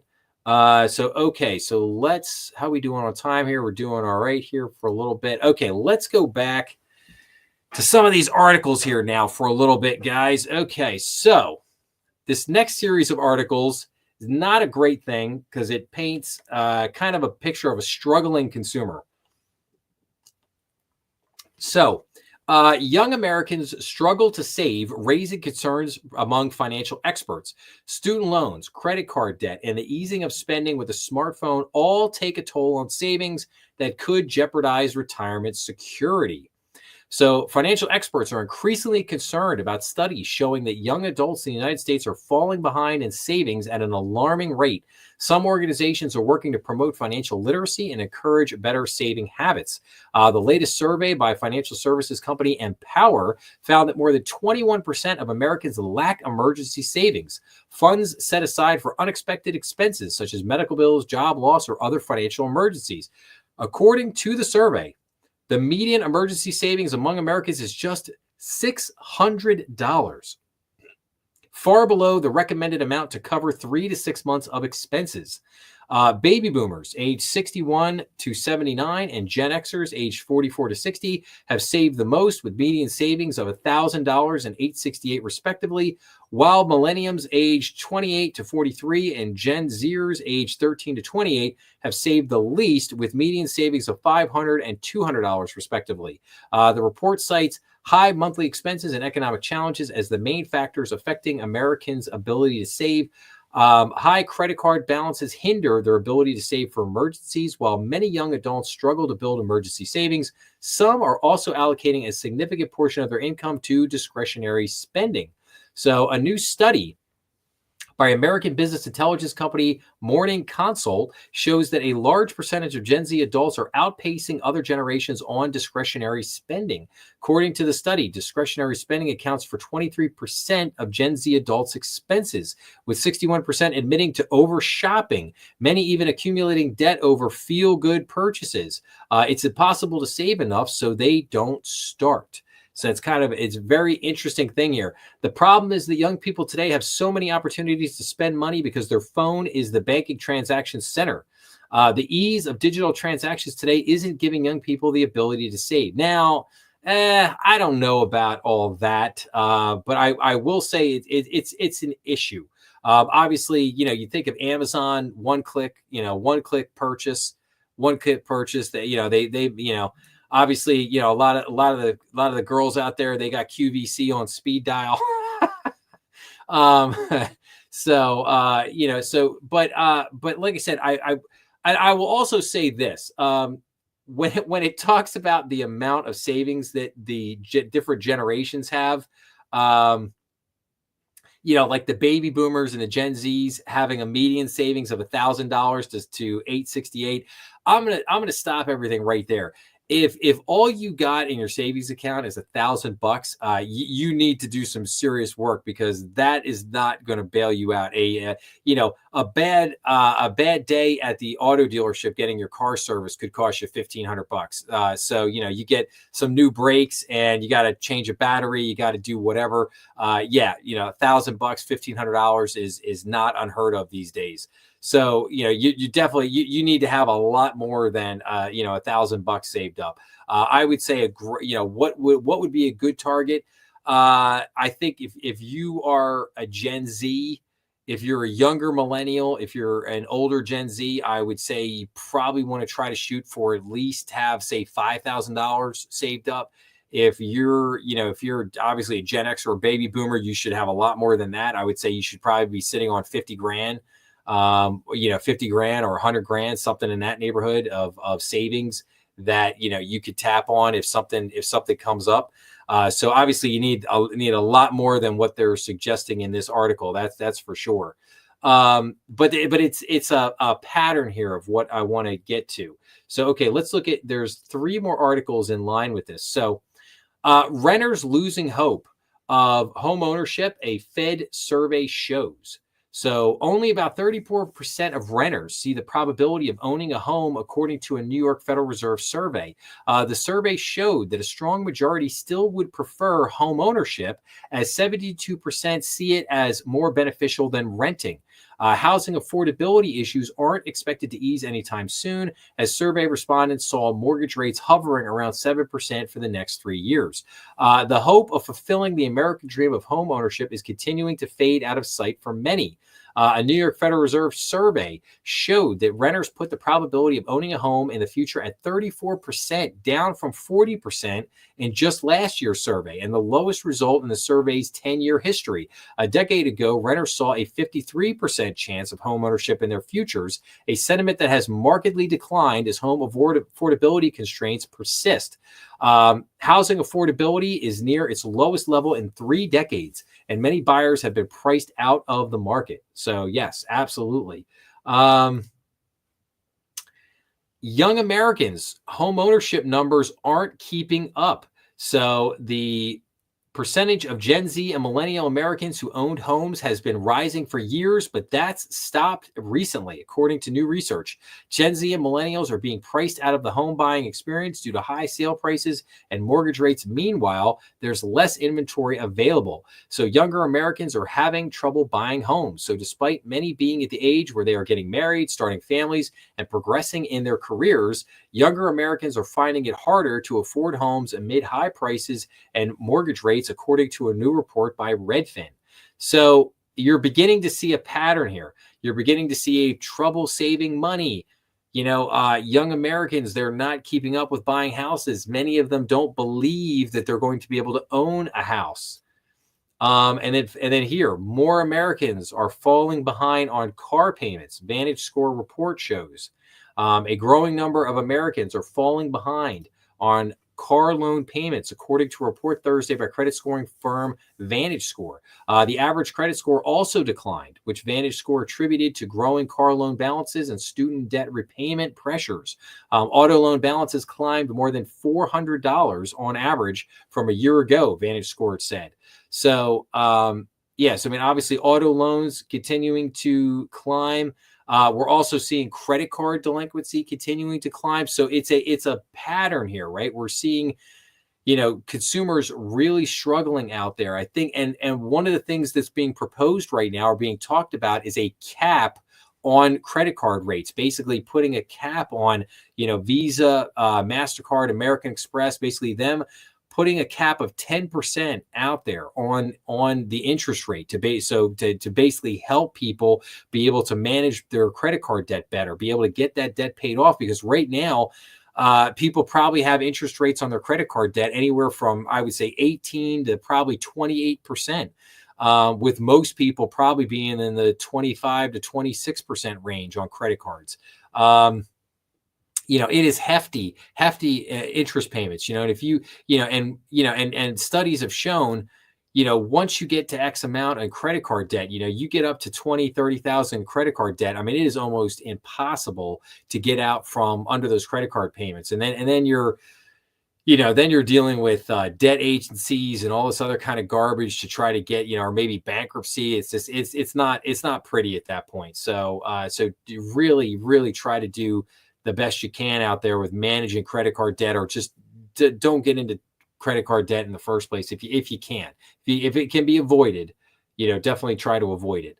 But I wanted to show these 4 articles just so people could kind of begin to see the pattern of what's going on here, of what I have talked about for many months. And that is just seeing the consumer being tapped out. You got, savings very low, credit card debt at an all-time high, the explosion of buy now, pay later. One of the things that they allude to in this article, they don't specifically in this article, younger Americans is trouble to save. They talk about the overspending, the over shopping.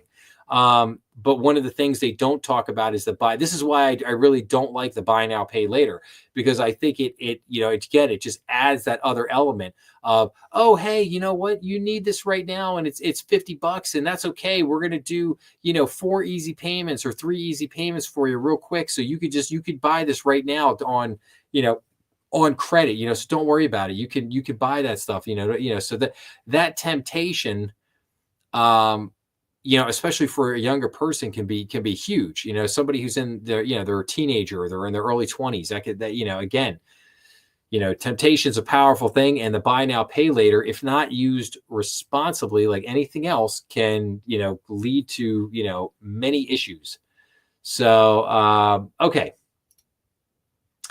All right, now I want to talk about the SBA for a couple minutes here. So I have 4 articles here on the SBA, different facets, different things going on with the agency.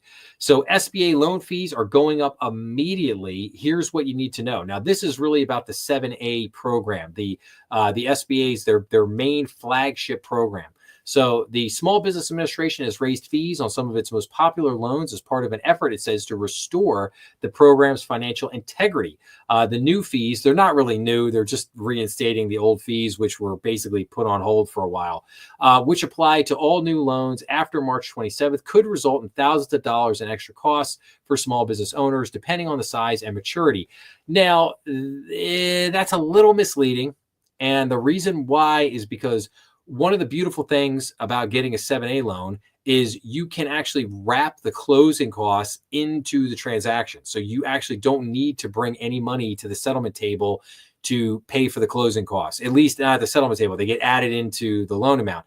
Now, our SBA loans in general, very expensive. Yes, historically, SBA loans are very expensive, but it's also because there is a lot of risk with SBA loans because you're generally, lending to startup businesses or lending to businesses that have a lack of collateral, lack of cash flow. So they're much riskier. And if the SBA guarantee was not there, it would, a lot of these banks would not make these loans. So, but the trade-off for getting the money you need is you're going to pay a healthy amount of fees and a healthy interest rate to get it. So it doesn't, again, I like SBA lending. I like SBA loans, but you got to be careful how you use them. All right. Anyway, I digress here. So, all right, so they're going to put these fees back in. So the move comes after the playbook found that the SBA 7A program had hundreds of millions of dollars in negative cash flow in 2024, partly the result of fee reductions and an increase in loan defaults among older loans. Those findings and others came from a detailed risk assessment by the SBA of its 7A portfolio through June 30th, 24, obtained by the playbook as part of a Freedom of Information Act request. In its announcement about the new loan fees, the SBA says from 2022 to 2024, the agency did not collect on more than $460 million in upfront lender fees, with a negative cash flow of $397 million in fiscal 2024. So since its inception, the SBA 7A loan program has launched millions of small businesses, driving economic growth and job creation. But the Biden administration's action to undermine the financial integrity of the program now threatened to leave taxpayers on the hook. The SBA Administrator Kelly Loeffler, in a statement, to safeguard taxpayer-backed capital and small business formation, the SBA is taking immediate action to reverse these policies, starting with the restoration of lender fees to protect the future of the program. So now I'm not going to run through like all the fees here or whatever, but I just want to say something here though about the history of the SBA program. One of the beautiful things about the SBA program, one of the things I have always loved, is the fact that the SBA has been a self-sustaining program. It's been one of the very few government departments that actually generated a profit every single year. A big part of the reason why they were able to generate that profit is because of the high fees that they charged on their loans. but they were generally very, very good at running the overall SBA program. They collected a lot of fees, they made a lot of money, and they were self-sustaining. They never had to really get a whole lot of money from Uncle Sam, and they paid money back to Uncle Sam. So it was great. Great program that has been run well for a long time. However, the last 4 years, it had been run very poorly. And now they're just trying to get things back on track. So, on the one hand, you could say, yeah, the fees are kicking back in. But on the other hand, I think it's a good thing because it'll get the department back to a profitable status, which is really where we want it to be. Okay, keep going here. So, SBA ends COVID era hardship program. Thousands of businesses could face higher payments. So the Small Business Administration is ending its hardship accommodation plan, which will mean higher COVID economic injury disaster loan payments for thousands of small businesses. The HAP, as it was called, was a 6-month program that allowed small business owners to pay a fraction of their total EIDL total payment. But business owners were ultimately allowed to enroll up to 5 times, with the first 2 rounds requiring 10% of the total payment, then 50%, then 2 rounds at 75%. Businesses with loans under $200,000 were previously able to apply and be approved automatically. That's now over. So the SBA said on its website, effective March 19th, the HAP for COVID EIDL loans is no longer open. So business owners with EIDL loans in the HAP also started receiving emails in recent weeks notifying them of the program's disclosure. So again, not very shocking. We kind of knew that this was coming, but it is finally here, and it's definitely something that people needed to be aware of. SBA to slash its workforce as part of a larger reorganization. So the Small Business Administration a couple weeks ago basically announced it would slash its workforce nearly in half as part of what it calls a reorganization away from the broad and the costly expansion of the agency under the Biden administration. The SBA will cut its employee count by 43% and eliminate non-essential roles, stating it would return the agency to pre-pandemic levels of staffing. It was unclear if the agency's firing or probationary workers undertaken earlier this year, with some estimates pegging the total layoff count at 700 is part of that calculus. While the SBA did not specify an exact number of workers it plans to cut, the target likely involves hundreds, if not thousands, of workers in its fiscal 2025 budget. The SBA said it had 5,931 full-time employees. Nearly 4,000 of those workers were tied to the SBA's disaster funding work, with 1,770 funded through SBA's regular appropriations, while 239 were for COVID-19 pandemic aid-related programs. Based off those numbers, a cut of 43% would leave the agency with 3,381 employees. In fiscal 2019, the agency reported having 4,028 employees. So, so we'll see what happens there. I think the SBA is managing this big COVID loan portfolio, something that they have never done, mind you, because you have to remember the SBA is not a direct lender. They provide banks with a guarantee on the SBA loan that they make. But the SBA does not lend any money directly. However, during COVID, during the pandemic, the SBA decided that they were going to roll out these EIDL loans, and they did that themselves. So they issued those loans directly. First time they've ever done that. And they have done a horrible job with it. So I think the best thing that they could do is basically they should sell those loans to somebody else, let somebody else collect them, and cut the employees and get back to the numbers they had pre-pandemic, and then just run the agency like you've always run it. That's real simple. But we'll see. We'll see what they do. And then finally, the last article here on the SBA. So small businesses carrying COVID debt face growth challenges. And again, this kind of talks about the share of small businesses carrying large amounts of debt hasn't budged in recent years, and those holdings could be about to impact the future of those companies. 39% of the more than 7,500 small businesses surveyed by the 12 Federal Reserve banks as part of their most recent small business credit survey carried more than $100,000 in debt last year. That's the same percentage as in 2023 and down only slightly from the 40% reported in 22 and 21. Much of the debt is likely due to pandemic-related small business aid. In 2019, just 31% of small businesses had 100,000 or more in debt, but that number spiked to 45% in 2020. That came at the same time the Small Business Administration rolled out $1.2 trillion in funding between Paycheck Protection Program, forgivable loans, economic injury disaster loan program support, and other grants during the COVID-fueled chaos. So basically, just challenges for these companies that are going to be carrying this debt. And like I said, I will do an episode covering all this information from the Federal Reserve Small Business Credit Survey. So, interesting stuff there. But again, I'm sure I'll be talking about this more in the future about how these businesses are just going to struggle to continue to carry, this debt. So, but all right, with that being said, it's about time for me to wrap this package up. So I'm going to do what I have been doing here for the last few weeks, and that is I've got the story of the week, and then I got the quote of the week to wrap us up. So if everybody will recall, last week I did Black Thursday of 1929, and this was the day they basically kicked off the Great Depression and the stock market crash of 1929.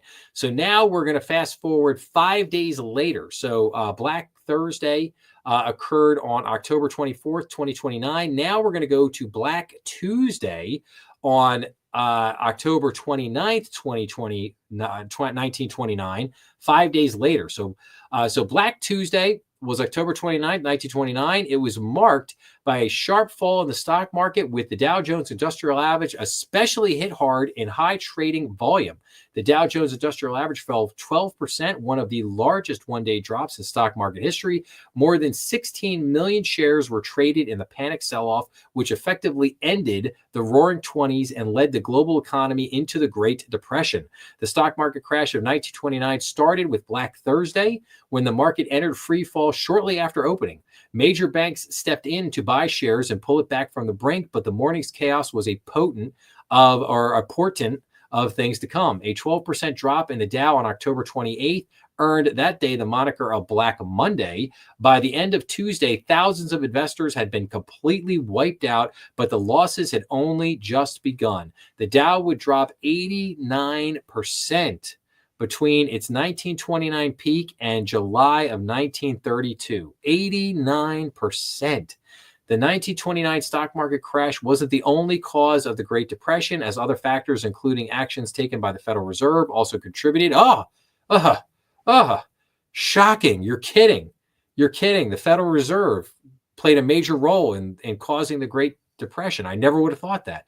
In 1928 and 1929, the Fed raised interest rates to contain stock market speculation. However, those higher rates weighed heavier on economic activity than speculation, and for a time, markets continued to soar. When markets checked in with reality, they had a long way to fall. So that's the story of Black Tuesday, 1929, as we're kind of continuing some of the stories here on the stock market crash, which basically led to the Great Depression. So, okay. Now, our quote of the week. There is only one way to avoid criticism. Do nothing, say nothing, be nothing. And that was from the great Aristotle, the amazing Greek philosopher. If anybody has had a chance to study the great philosophers out there, it is a wonderful thing. I highly recommend, Aristotle, Plato, Socrates, read up on a lot of those great philosophers. Stoicism, great thing to study. But with that being said, I will call it a day. I hope everybody has an awesome weekend out there. Thank you so much for listening. Please make sure to like, share, and subscribe, as that really helps the channel. I'm really trying to make this push to get to 1,000 followers. So if like I said, if you haven't subscribed already, please do so. And if you like what I'm doing here at the channel, please spread the good word, as it were. Get organic growth is the best kind of growth you could possibly get. Word of mouth advertising, as it were. So, but remember, we are on YouTube, Rumble, and all major podcast platforms. Remember, always leave your comments, as I always love getting back to everybody. And as always, check out some of the other content on the channel. I've got a lot of great episodes up there at this point. And but like I said, I hope to see everybody again real soon. I'll be back next Saturday night at 8 o'clock. Till then, have a great weekend. Look for my episodes coming out this week. Take care, everybody.